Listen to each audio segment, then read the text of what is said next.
Hi there, I'm Matt Roth. I'm a Senior Account Executive up here in Toronto, also a member of the Toronto digital team. I've been with MSNL for about a year and a half working in the technology, the corporate and the digital spaces, focusing most of my attention on Rogers Communications as well as Fujifilm Canada. So Matt, what does it mean to you to be a digital activist?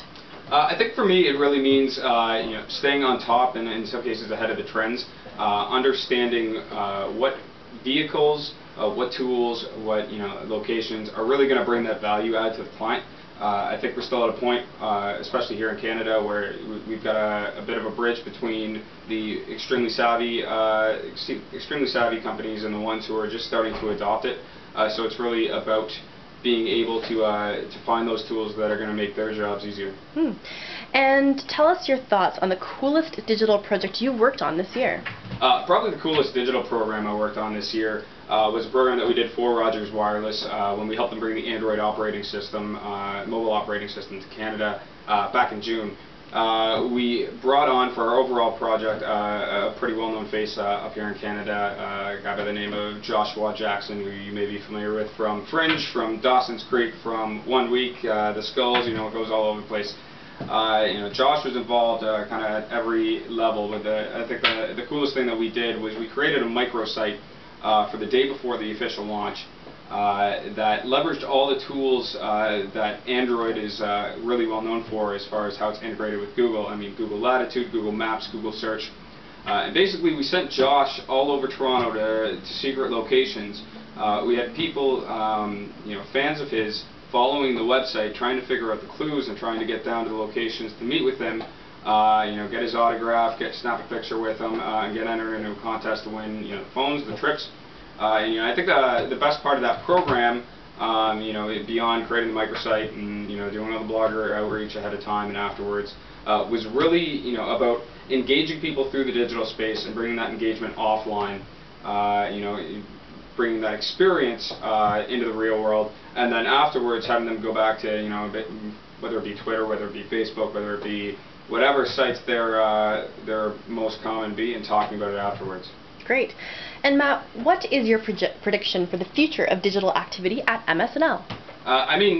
Digital is just going to continue growing, I think, at a pace that's even quicker than how it has been over the last little while. I mean, all of our regional offices are really building up their capabilities in-house, and we've got those geniuses down there in Ann Arbor who we love to leverage, love to work with on programs.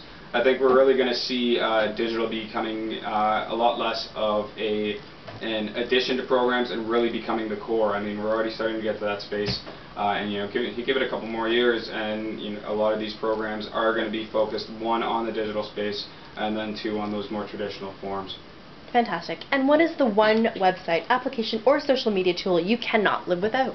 Well, I think the one right now that I can't live without, and I think it really speaks to just how quickly things operate in the digital space, because 2.5 years ago I would have told you this website had absolutely no value for myself or my clients and was just a waste of time. It's got to be Twitter. I mean, when I first signed up for when I got my first account back in 2007, there weren't the media, there weren't the analysts, there weren't the bloggers, there weren't the news sites that were leveraging it. So, it was basically, at least for us up in Canada, a lot of the time we were screaming into the void.